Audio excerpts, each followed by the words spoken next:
Hi everyone, this is Mahesh Thoutam and welcome to Conference Incident Management 2024 conference. I am here to discuss on Azure cloud migration. As we know, a lot of organizations are moving from legacy on-premises to a cloud.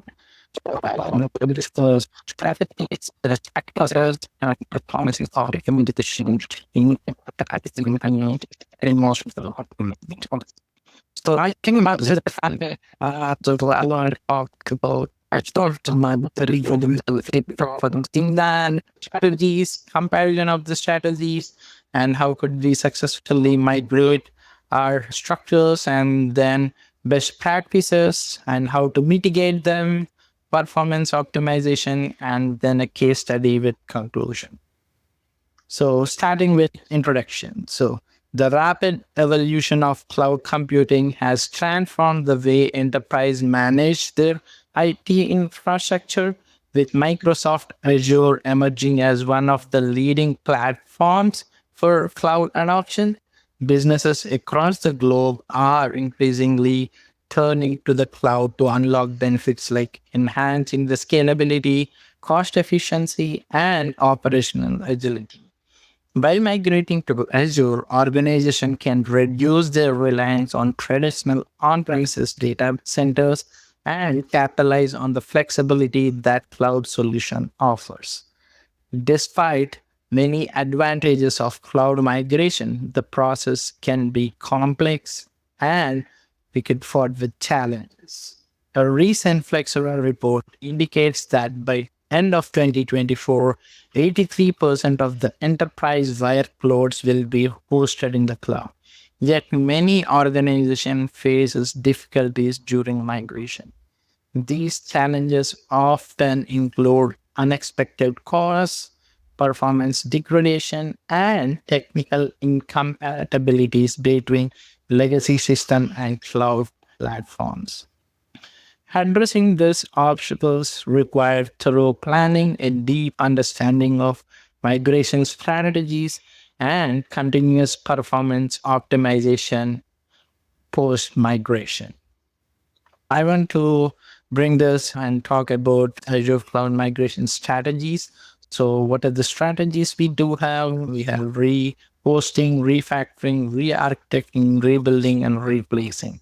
So, each of them are choose depending upon how the organization uses their data and how they build their infrastructure and architecture of the data. So first one, rehosting. So it's probably a lift and shift.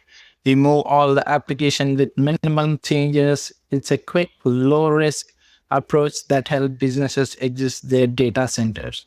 And this would be mostly with the small organizations with less data. And for refactoring, it involves like modifications to applications to make them cloud ready, improving them performance while leveraging cloud native services like Azure PaaS. And re-architecturing, so significant rework on application. This might take much time than the other two strategies, but we have to go through the process of re-architecting all the data structures and breaking the monolithics into microservices for better scalability and reliability. Rebuilding, so we'll be developing a new application from scratch using all the cloud native services for full optimization and performance. Replacing, we will be substituting legacy apps with SaaS-based solutions available on Azure to reduce management overhead. So coming to the comparison of migration strategies. So migration strategies, benefits and trade-offs. Each strategy has its pros and cons. As everything, the right choice depends on factors such as applications complexity, business cruciality, and organization cloud maturity.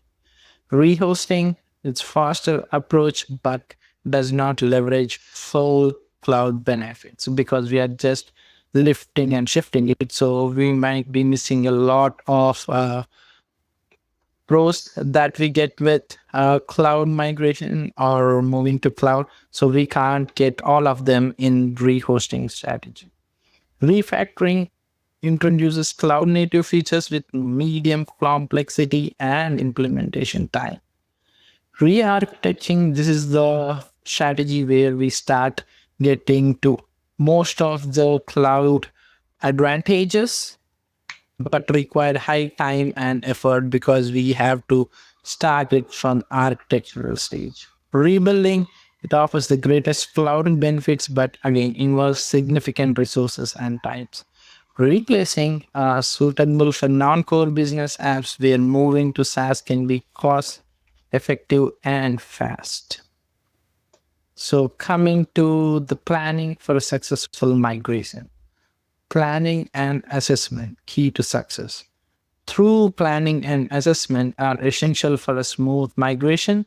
This includes understanding workloads, aligning business goals, and setting clear migration priorities. So, planning and assessing, then design and build prototype, reverse engineering, migration, testing, and release. This would take time based up, and we cannot give a timeline for all of this process because it's based upon the organization and the data. So for workload evaluation, identify application dependencies, assess criticality, and determine suitable migration strategies for each workload. Skill assessment, ensure your team has the required cloud expertise, identify the gaps, and develop training or consider bringing in expert who is good in Azure technologies. Cost analysis and ROI projection. They need to evaluate current infrastructure's cost, project Azure cost, and estimate ROI over short and long term period. This ensures proper budgeting and stakeholder buy-in to see what would be the cost.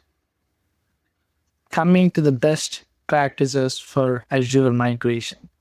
Best practices for a smooth migration. There is no term called smooth migration.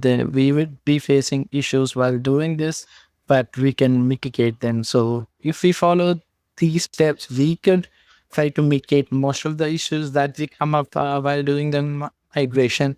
So that those would be reducing migration risk and ensure optimal outcomes. One is phased migration. So we won't do everything in a one go. So implementing the gradual approach, migrating workloads in phases, test and validate each stage before proceeding to reduce risk and limit disruptions. Security and compliance, conduct a thorough security assessment of both on-premises and cloud environments. Use Azure Security Center to monitor and ensure compliance with industry standards. Then comes data integrity, audit and validate data before, during, and after migration. Tools like Azure Data Box help with